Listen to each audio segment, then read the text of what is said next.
Hello बच्चों, कैसे हो आप लोग। मैं अभिषेक स्वामी स्टडीग्राम की ऑनलाइन क्लासेस में फिर से आप सभी का स्वागत करता हूं। साइंस की क्लास में अपन क्या पढ़ रहे थे अभी तक? मानव आकारिकी, पाचन तंत्र पढ़ लिया, रक्त परिसंचरण तंत्र पढ़ लिया। पिछली क्लास किसकी थी? पोषण की थी। इसका एक वीडियो अपलोड किया था, उसमें अपन ने चर्चा किसकी की थी? कार्बोहाइड्रेट के बारे में देखा था। तो इस वीडियो से पहले उस वीडियो को एक बार जरूर देखें, ज़्यादा से ज़्यादा लाइक करें, शेयर करें और अपने स्टडीग्राम के ऑनलाइन क्लासेस के चैनल को क्या करें, सब्सक्राइब करें। और एक दिन डाउट वाली क्लास अपन इसी वीक या फिर अगले वीक तक रख लेंगे। ठीक है, चलो स्टार्ट करते हैं। आज किसकी चर्चा करें? पोषक तत्वों में आज अपन चर्चा करते हैं किसकी? वसा की। फैट के बारे में देखते हैं। देखो क्या होती है वसा। फैट,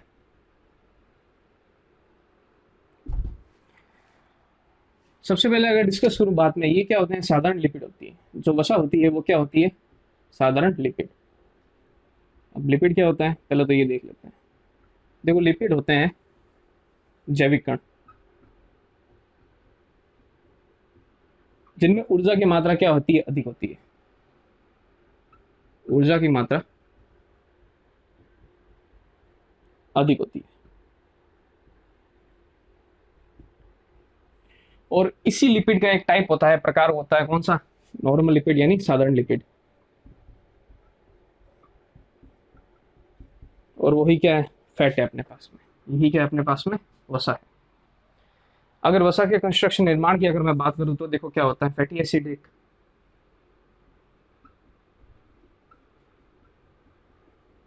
ये एसिड कोलेस्ट्रॉल बढ़ने नहीं देता रक्त में। एसिड होता है एक तरह से। और एक साथ में ग्लिसरॉल। ये दोनों मिलकर के क्या बनाते हैं? ट्राइग्लिसरॉल। ट्राई ग्लिसरॉल, इसे ग्लिसराइड भी कहते हैं। ठीक है, दोनों का एक ही नाम है। और यही क्या है अपने पास में? फैट है। यही क्या कहलाती है? वसा कहलाती है। फिर से सुन लीजिए, ये क्या होता है? एक नॉर्मल लिपिड होता है। लिपिड क्या होता है? जैविक कण होते हैं। इसमें क्या होती है? लिपिड में ऊर्जा की मात्रा क्या होती है? अधिक होती है। और इसी लिपिड का एक टाइप होता है साधारण लिपिड यानी नॉर्मल लिपिड, और वही क्या होती है? वसा। कंस्ट्रक्शन अगर निर्माण की अगर मैं बात करूं, फैटी एसिड होता है और उसके साथ में ग्लिसरॉल, ये दोनों मिलकर के क्या बनाते हैं? ट्राई ग्लिसरॉल या फिर ट्राई ग्लिसराइड। और वही क्या होती है? फैट यानी वसा होती है। अब आगे अगर मैं इसकी बात करूंगा तो देखो क्या होता है। आगे इसका पॉइंट देखते हैं वसा का अपन। नेक्स्ट पॉइंट में अगर बात करें तो देखो वसा का कार्य क्या होता है। ये क्या करती है? अपने को ऊर्जा प्रदान करती है। बॉडी को ऊर्जा प्रदान करती है। ऊर्जा प्रदान करेगी तो क्या आएगी? बॉडी में कार्य करने की क्षमता आएगी। कार्य क्षमता प्राप्त होती है।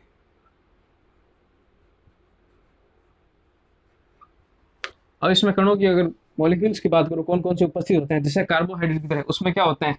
सी होता है यानी कार्बन, एच हाइड्रोजन, और साथ में क्या होता है? ऑक्सीजन। इसके कंस्ट्रक्शन, इसके निर्माण में भी ये तीनों सहयोगी होते हैं। बस इसमें बात इतनी होती है कि जो ऑक्सीजन की मात्रा है, ऑक्सीजन की मात्रा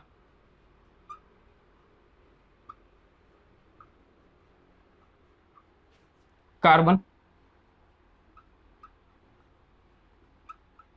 वह हाइड्रोजन की अपेक्षा कम होती है।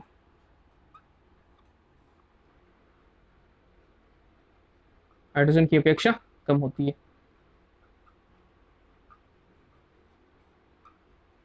पर सिंगल यूनिट फैट की अगर मैं बात करूंगा तो 1 ग्राम में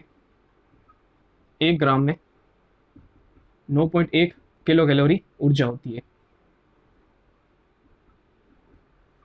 फैट के 1 ग्राम में 9.1 किलो कैलोरी क्या होती है? ऊर्जा होती है। अब वसा संग्रहित कहाँ होती है? ये संग्रहित होती है एडिपोज टिश्यूज में, यानी एडिपोज उत्तक में। डायरेक्ट क्वेश्चन पूछे कि किस टाइप के उत्तकों में वसा संग्रहित होती है? एडिपोज उत्तक में होती है। आगे के अगर पॉइंट की मैं चर्चा करूंगा, इधर देख लीजिए आगे का पॉइंट इसका। अगर बात करूं, जो अपनी स्किन होती है, त्वचा, उसके नीचे क्या पाई जाती है? एक वसा की परत पाई जाती है। त्वचा के नीचे वसा की परत पाई जाती है।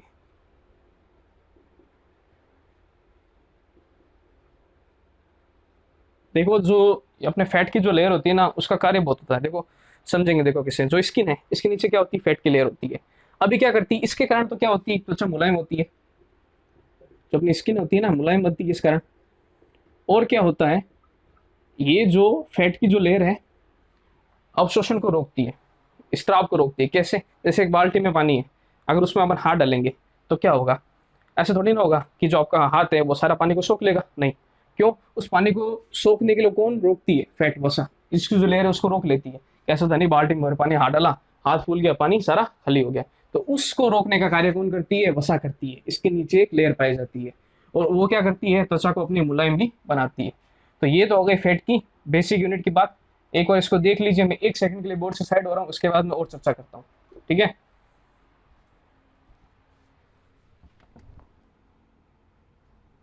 आओ बच्चों, वसा के थोड़े और पॉइंट देखते हैं। अब एक अगर आपसे क्वेश्चन पूछे कि वसा जो होती है जल में घुलनशील होती है, नहीं होती? नहीं होती। ये क्या होती है? जल में अघुलनशील। जो फैट होता है अपने पास में, जल में अघुलनशील होता है। ये जो पॉइंट मैं आपको डिटेल में बता रहा हूँ, इसी से प्रश्न बनते हैं, तो इन पॉइंट को एक बार ढंग से जरूर देखें।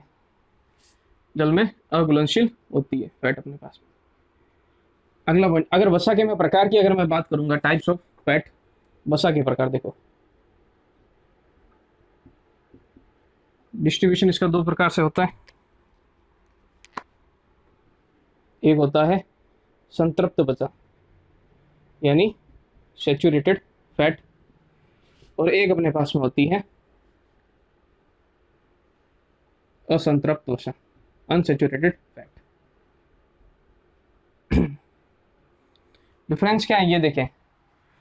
जो संतृप्त वसा है, तो वसा में देखो, अगर इसका तापमान मैं इंक्रीज करूंगा, बढ़ाऊंगा, तापमान मैंने क्या किया? बढ़ाया। ठीक है? तो अवस्था कौन सी हो जाएगी? द्रवित। अगर तापमान को कम किया तो क्या हो जाएगी? अवस्था इसकी क्या हो जाएगी? ठोस। अब अनसेचुरेटेड में क्या होता है, ये चाहे आप तापमान बढ़ा लो, चाहे तापमान क्या कर दो? कम कर दो, जो अवस्था है वो क्या रहेगी? द्रव में ही रहेगी। अवस्था उसकी क्या रहेगी? द्रवित रहेगी। अब एक पॉइंट और है, जो संतृप्त वसा होती है उसमें जो बॉन्ड होते हैं कठोर बंद होते हैं। इसमें क्या बॉन्ड क्या होते हैं? हैवी बॉन्ड होते हैं, कठोर बंद होते हैं, मजबूत होते हैं। एक तरह से लिख लो, मजबूत बंद होते हैं इन वसाओं में। और जो बात करूं असंतृप्त वसा में, इनके जो बंद होते हैं कमजोर बंद होते हैं।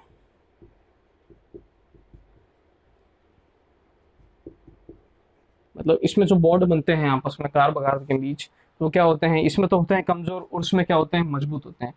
तो आप बेसिक एक मेरे को ये बताए, तो तोड़ना किसको आसान होगा? इसी को होगा। ठीक है? अब एग्जाम्पल की अगर मैं बात करूंगा तो देखिए एक और एग्जाम्पल। इसमें एग्जाम्पल में क्या हो जाएगा अपने पास में? जैसे क्या हो जाएगा? वनस्पति घी, वनस्पति घी। और क्या होगा? नारियल का तेल, कोकोनट ऑयल। और जैसे क्या हो जाएगा? बटर हो जाएगा। इधर में अगर एग्जाम्पल की अगर बात करूंगा तो देखो क्या होगा इसके अंदर। जैसे इसमें क्या हो जाएगा? मूंगफली का तेल,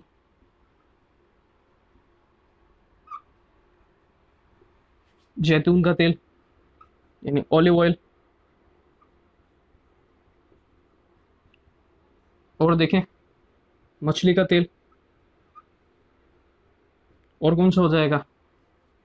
सूरजमुखी का तेल। ये सारे किसके अंदर आ जाएंगे अपने पास में? अनसेचुरेटेड के अंदर। अब आप मेरे को एक बात ये बताएं कि मैंने ये बता दिया कि संतृप्त होती है वसा और असंतृप्त, दो पार्ट होते हैं इसके। तो खाने के लिए बेस्ट कौन सी होगी? संतृप्त या असंतृप्त? देखो, समझो यहाँ पे, इसका तापमान बढ़ाएंगे तो क्या होगा? द्रव में। कम करेंगे तो ठोस में। इसका तापमान चाहे बढ़ा दो कम कर दो, ये क्या रहेगी? द्रव में रहेगी। और दूसरा पॉइंट इसका क्या बताए, इसके जो बंध होते हैं बॉन्ड, वो क्या होते हैं? मजबूत यानी कठोर होते हैं। इसके जो बंध है वो क्या होते हैं? कमजोर है। तो इन बंधों को तोड़ना क्या होता है? आसान होता है। तो खाने के लिए बेस्ट कौन सी रहेगी? असंतृप्त रहेगी, जमेगी नहीं, क्योंकि इसके बॉन्ड क्या होंगे? जल्दी टूट जाएंगे। तो पूछेगी संतृप्त या असंतृप्त में बेस्ट कौन सी होगी? तो क्या होगी? असंतृप्त वसा क्या होती है खाने के लिए बेस्ट होगी। तो इनकी जो क्वांटिटी होती है खाने में वो क्या लेनी चाहिए? कम लेनी चाहिए। ठीक है? आगे समझ में? तो अब देखिए एक बार इसको देख लीजिए, मैं एक सेकंड के लिए बोर्ड से साइड हो रहा हूँ, इसको आप देखिए। आओ बच्चों, अब थोड़ा सा वसा के बारे में आगे और देखते हैं। बेसिक इसका देख लिया। अब देखते हैं अगर वसा की अधिकता हो जाए तो क्या होगा।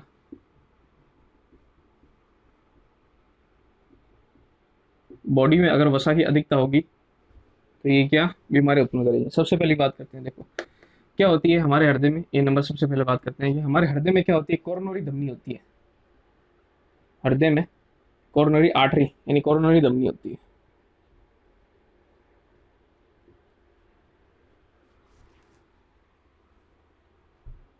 अब क्या होती है, अगर वसा की मात्रा अधिक हो रही है, वसा की मात्रा अगर अधिक हो रही है तो इससे क्या होगा, कोलेस्ट्रॉल क्या होगा, इंक्रीज होगा, यानी कोलेस्ट्रॉल बढ़ेगा। कोलेस्ट्रॉल बढ़ता है। जब कोलेस्ट्रॉल ये बढ़ रहा है तो ये क्या करेगा, जो हार्ट की ये कोरोनरी धमनी है, उसमें जमना चालू हो जाएगा। तो क्या होगा, कोलेस्ट्रॉल कोरोनरी धमनी में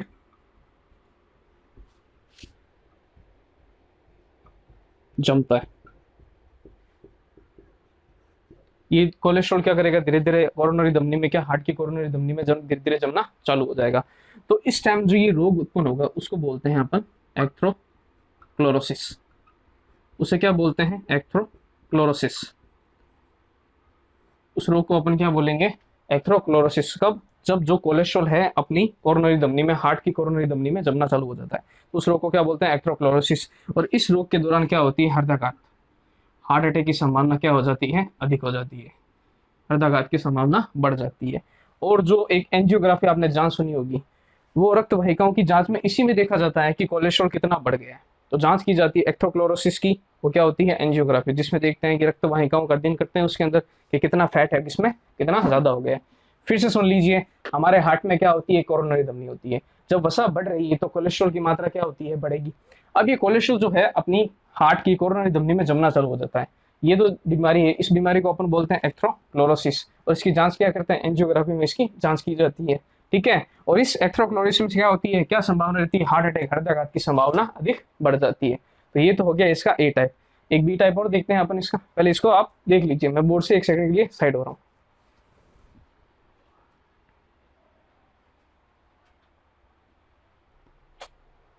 अब बच्चों, अब वसा की अधिकता से दूसरी बीमारी देखते हैं। अब जब वसा की अधिकता हो जाती है तो एक दूसरी बीमारी होती है नॉर्मल, मोटापा, ओबेसिटी।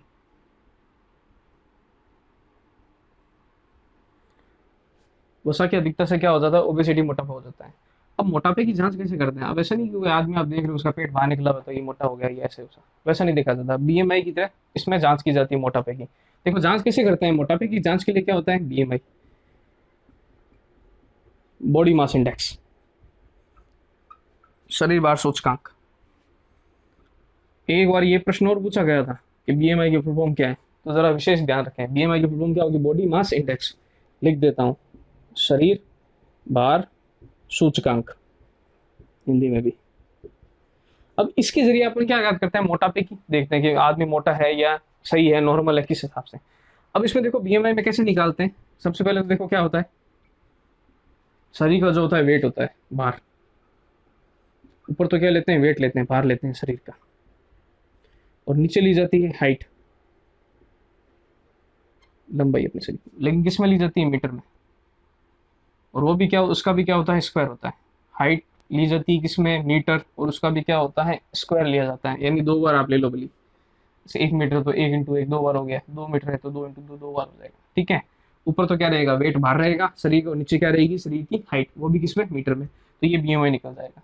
अब बीएमआई का जो रेशियो अगर क्या आता है, अगर 18 से कम आता है, अगर ये जो डेटा है 18 से कम आ रहा है, 18 से कम है, तो क्या, कौन सी स्टेज होगी, अंडरवेट की। वो स्टेज होती है अपने पास में अंडरवेट की। अगर ये जो डेटा है 18 से 26 के बीच में है तो सामान्य, स्वस्थ हैं, बढ़िया हैं, हेल्थी हैं, बस खाते रहे और मस्त रहें। अगर ये जो डेटा है 26 से 30 के बीच में आता है तो वो सिचुएशन होती है अपने पास में ओवरवेट की। और अगर 30 से भी ऊपर चला गया तो वो कैटेगरी आ जाएगी अपने पास में मोटापे यानी ओबेसिटी की। 26 से 30 में आ रहे हो मतलब क्या ओवरवेट होता जा रहा है, और 30 से ऊपर निकल गया तो वो क्या हो जाएगी आपके ओबेसिटी हो जाएगी। अब ये जो डेटा है इसमें कहीं दिखेगा आपको यहाँ पे 25.5 दिखेगा 25, तो ये अप्रोक्सीमेट डेटा होता है। तो इसमें आपके ये नजर यहाँ पे तो 25 था, 25.5 है, तो ये अप्रोक्स डेटा होता है। ठीक है, पहली बात तो ये हो गई। फिर से सुन लीजिए, बीएमआई से क्या करते हैं, मोटापे ओबेसिटी की जांच करते हैं। किस कारण हो जाती है, वसा की अधिकता से हो जाती है। कैसे निकालते हैं, ऊपर तो रहता है वेट और नीचे क्या होती है हाइट, वो भी किसमें मीटर में, और उसका करते हैं अपन स्क्वायर करते हैं। अगर ये जो डेटा का रिजल्ट है 18 से कम आ रहा है तो क्या रहेंगे, अंडरवेट रहेंगे, यानी थोड़ा खाने पीने की ज्यादा जरूरत है। 18 से 26 के बीच में आ रहा है तो क्या सामान्य है, बढ़िया है। और 26 से 30 के बीच में आ रहा है तो ओवरवेट यानी मोटापे की ओर कदम रख रहे हैं। अगर ये 30 से ऊपर आ जाए तो क्या हो जाएगा, मोटापे यानी ओबेसिटी हो जाएगी। तो ये है डीमेरिट ऑफ फैट, बस आगे दुष्प्रभाव अधिकता से। ठीक है, तो इसको एक बार देख लीजिए, मैं बोर्ड से 1 सेकंड के लिए साइड हो रहा हूँ। आओ बच्चों, अब आगे देखते हैं। अभी तक अपन ने क्या पढ़ लिया, वसा के बारे में जानकारी ले ली, वसा के प्रकार क्या होते हैं, वसा की अधिकता से क्या होता है। ठीक है, और जो भी वसा के बारे में जो बेसिक पॉइंट थे अपन ने इसमें देख लिए। अब इससे संबंधित आपको अगर कोई डाउट होता है तो स्टडीग्राम के अपने व्हाट्सएप नंबर पर मैसेज करके छोड़ देना। जिस दिन अपन डाउट की क्लास लेंगे ना, उस दिन उसको भी कवर कर लेंगे। ठीक है, लेकिन मैटर को अच्छी तरीके से पढ़ना, क्वेश्चन उसी में से राइज होंगे। चलिए, अब अगला कौन सा करें, पोषक तत्व, प्रोटीन करते हैं। चलो, अब क्या पढ़ते हैं अपन, प्रोटीन के बारे में पढ़ते हैं। देखो प्रोटीन क्या होता है।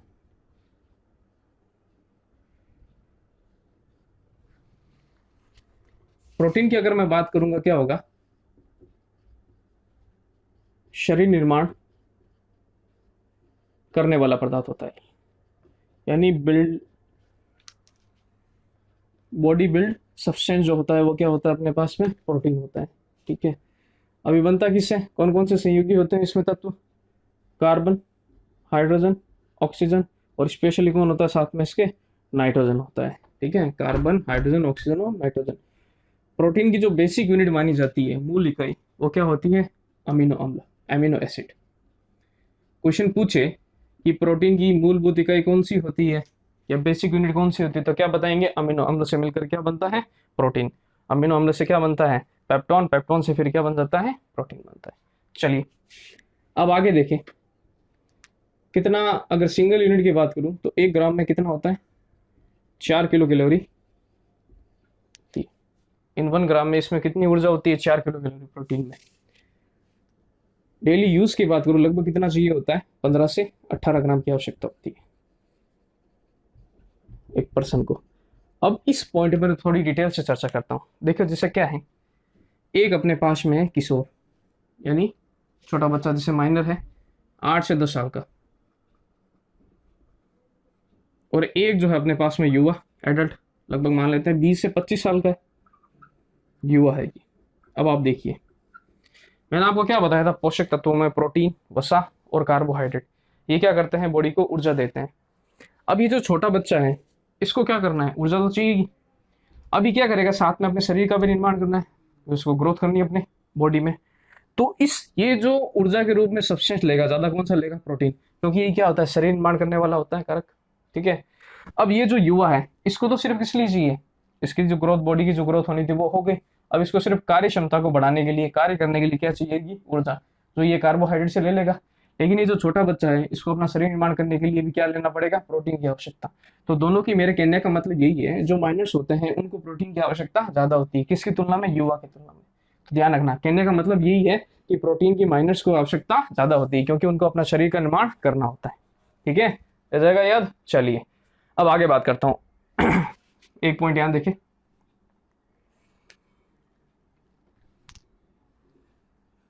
अब देखिए होता क्या है, जो प्रोटीन अपनी बॉडी में, उसका जो लेफ्ट पर थोड़ा सा भाग होता है, वो किस में टूटता है, अमोनिया में।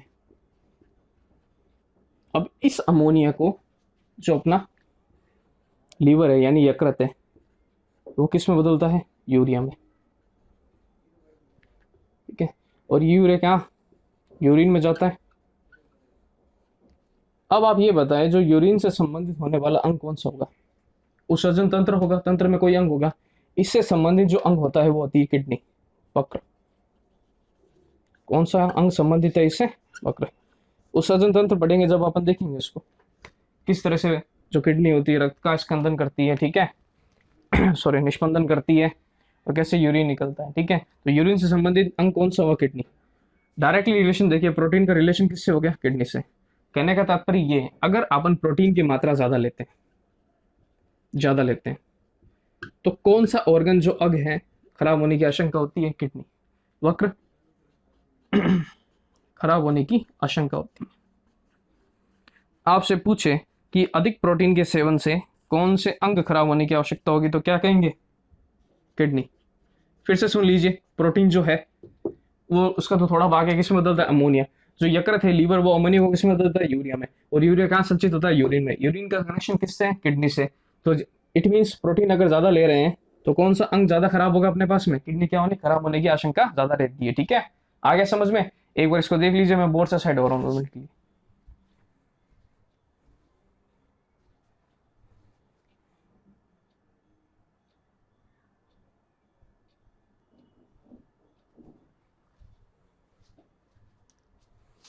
अब देखिए बच्चों, आगे देखते हैं इसमें पॉइंट।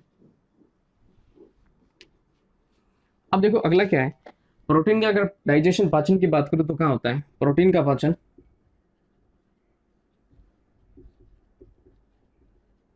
कहाँ होगा? आमाशय व छोटी आंत में। आमाशय व छोटी आंत में होता है।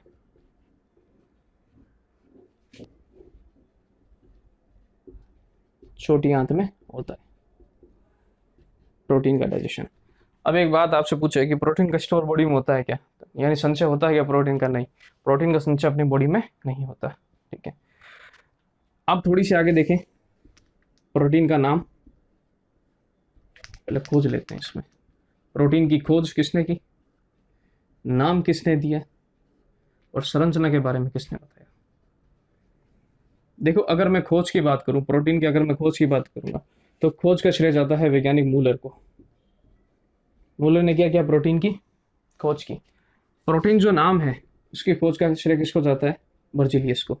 ये तीनों प्रश्न एक बार पूछे गए हैं, ध्यान रखना, कि प्रोटीन का नाम किसने दिया, खोज किसने की, और संरचना किसने दी। और संरचना को जो श्रेय जाता है वो किसको जाता है? अपने पास में एक वैज्ञानिक है, पाउलिंग, उनको श्रेय जाता है इसकी संरचना का। इन्होंने संरचना दी, उन्होंने क्या बताया? बेसिक यूनिट को भी किसको बताया था? अमीनो अम्ल होता है। इन्होंने ये बताया था जैसे अमीनो अम्ल है,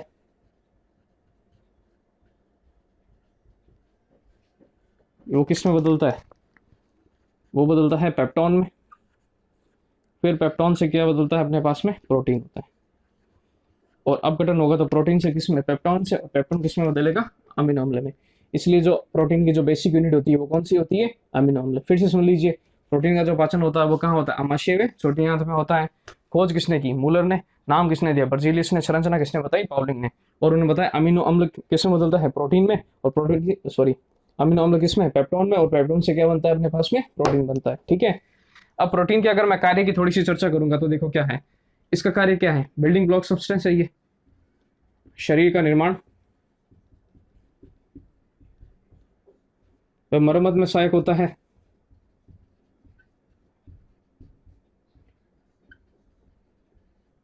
और क्या होता है? शरीर में ऊतकों का निर्माण करता है, उसमें भी ये सहायक होता है प्रोटीन। और अगर बात करें, परिवहन का कार्य करता है। परिवहन का कार्य कैसे करता है? देखो, एक अपने पास में प्रोटीन होता है हीमोग्लोबिन। एक प्रोटीन कौन सा होता है? हीमोग्लोबिन। किस में पाया जाता है? आरबीसी में पाया जाता है। ये क्या करता है? O2 को लाता है। O2 का क्या करता है? परिवहन। ठीक है, ये प्रोटीन है, क्या कर रहा है? O2 को ला रहा है, इसलिए क्या हो जाएगा? प्रोटीन क्या करता है? परिवहन का कार्य करता है। ये हो गए प्रोटीन के बेसिक कार्य, और ये हो गए उसके नाम। और एक बार देख लिए, मैं बोर्ड से साइड हो रहा हूँ। ठीक है, इसको देख लो।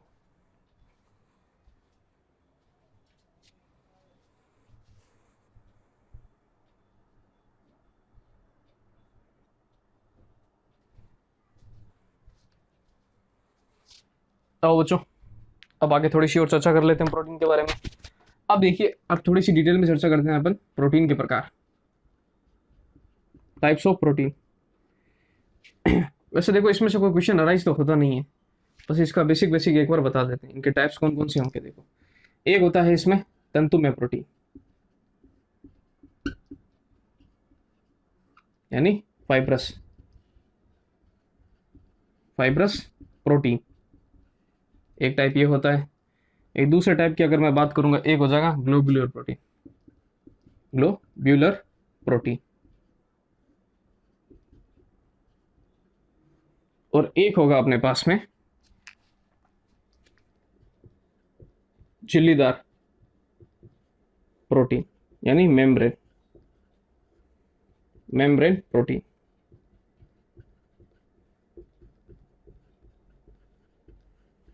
अब देखिए क्या होता है कि तंतु में प्रोटीन ये कहाँ पाया जाता है? मेनली ये जो होता है ये अस्थियों की संधि में पाया जाता है, अस्थियों के जो जोड़ होते हैं उनमें पाया जाता है, अस्थियों की संधि पर पाया जाता है ये। ठीक है। अब इसका देखो कार्य क्या होता है, इन तत्वों में प्रोटीन में अगर कार्य की बात करूं तो क्या होता है? उत्तकों का निर्माण,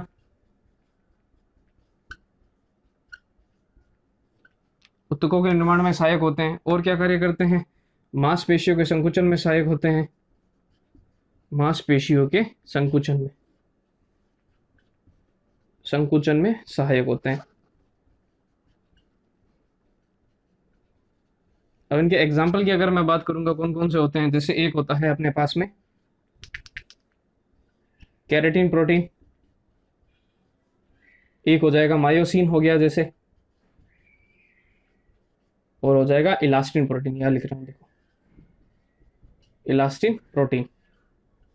फिर से सुन लीजिए, तंतुमय प्रोटीन यानी फाइब्रस प्रोटीन ये कहाँ पाया जाता है? अस्थियों की जो संधि होती है, बोन से बोन और बोन से मसल्स जो संधियां होती है उन संधियों पर पाए जाते हैं। क्या करते हैं? उत्तकों का निर्माण करते हैं, मांसपेशियों के संकुचन में क्या करते हैं? सहायता प्रदान करते हैं। एग्जाम्पल की अगर मैं बात करूंगा तो कौन कौन सा हो गया? कैरेटीन प्रोटीन हो गया, मायोसिन हो गया, और साथ में कौन सा हो गया? इलास्टिन प्रोटीन हो गया। इसमें आता है, इसमें आता है फाइब्रस प्रोटीन में। अब ग्लोबुलर की मैं बात करूंगा तो ये क्या, देखो ये प्रोटीन क्या होता है, इसमें एक विशेषता क्या होती है, ये जल में घुलनशील होते हैं, जल में अधिक घुलनशील होते हैं,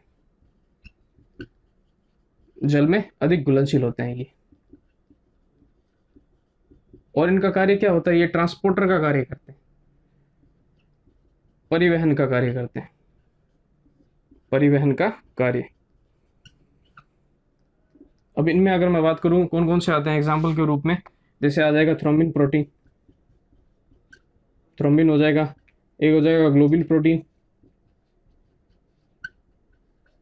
और एक हो जाएगा हीमोग्लोबिन। इसको लिख लो, हीमोग्लोबिन ही लिख लो, हीमोग्लोबिन।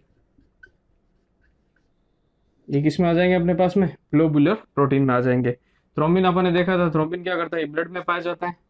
अपन ने जब रक्त परिसंचरण तंत्र पढ़ा था उसमें क्या होता है? थ्रोम्बिन प्रोटीन क्या करता है? फाइब्रिनोजन के साथ मिलकर क्या बनाता है? फाइब्रिन प्रोटीन बनाता है, जो क्या करता है? घाव के ऊपर जाल की संरचना बना लेता है। ठीक है, ये वही थ्रोम्बिन है। और हीमोग्लोबिन पता ही आरबीसी में पाया जाता है। अब देखिए अगला प्रोटीन झिल्लीदार प्रोटीन, नाम से पता है जिसे कहाँ पाया जाता है? कोशिका झिल्ली में पाया जाता है।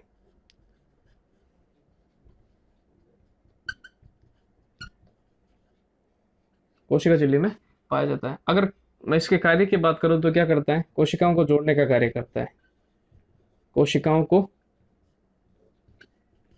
जोड़ने का कार्य करता है।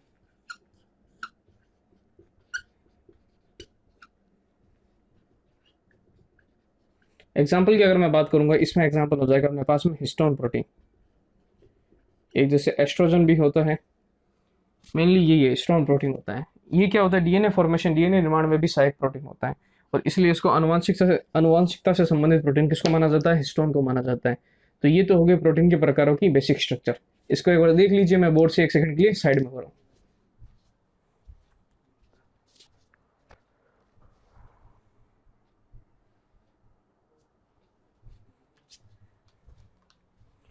आइए बच्चों, अब आगे देखते हैं थोड़ा सा। प्रोटीन की चर्चा अपन अच्छी तरीके से कर ली। अब कुछ खाद्य पदार्थों में देख लेते हैं कौन कौन से प्रोटीन होते हैं। ठीक है, बेसिक क्वेश्चन पूछे तो। अब जैसे अगर मैं बात करूंगा गेहूं में, गेहूं में कौन सा प्रोटीन होता है? ग्लूटीन। गेहूं में कौन सा होता है? ग्लूटीन। दूध की बात करूं, दूध में कौन सा होता है? दूध में अपने पास में हो जाएगा कौन सा? केसिन प्रोटीन हो जाएगा। अंडे में अगर बात करूं कौन सा होगा? अंडे की बात करूंगा तो कौन सा होगा? एल्बुमिन, एल्बुमिन होगा इसके अंदर। और किसकी बात करें? दालों की, दाल में अपने पास में होता है प्रोलीमिन्स, प्रोलीमिन्स। जो रक्त का थक्का होता है, खुरंट जो होता है थक्के में, उसमें कौन सा होता है? फाइब्रिन। आरबीसी की अगर बात करूं, रेड ब्लड सेल्स, उसमें कौन सा होता है? हीमोग्लोबिन। और किसकी बात करें? प्लाज्मा की अगर मैं बात करूंगा, प्लाज्मा में कौन कौन से होते हैं? Prothrombin, prothrombin. और साथ में कौन कौन सा होता है? Fibrinogen, fibrinogen. और किसी हो गए बेसिक तो ये देखो, इसमें गेहूं की बात कर ली, दूध की बात कर ली, ये तो क्या है, बेसिक है, जो बहुत बार पूछे गए एग्जाम में, तो आप इनको एक बार देख लीजिए। ठीक है, चलिए मैं एक सेकंड के बोर्ड में साइड हो रहा हूँ, फिर अपन देखते हैं अगर प्रोटीन की कमी हो जाए कौन कौन से रोग होते हैं, किस प्रकार के, उसके आगे आकर उसमें अपन आगे चर्चा करते हैं। ठीक है, इसको एक बार देख लीजिए आप।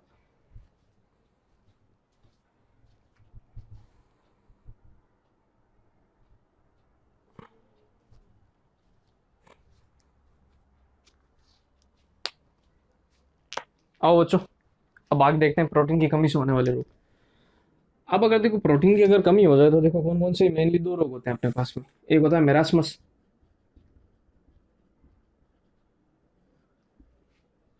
एक होता है मेरास्मस, और एक होता है क्वाशियोरको, क्वाशियोरको। अब इनमें थोड़ा सा डिफरेंस देखें, देखो क्या होता है इसमें।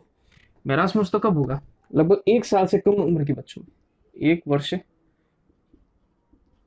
कम उम्र, उन बच्चों में क्या होगा? मेरास्मस। अब ये कहाँ होता है? ये लगभग होता है 6 माह से 5 वर्ष के बच्चों में।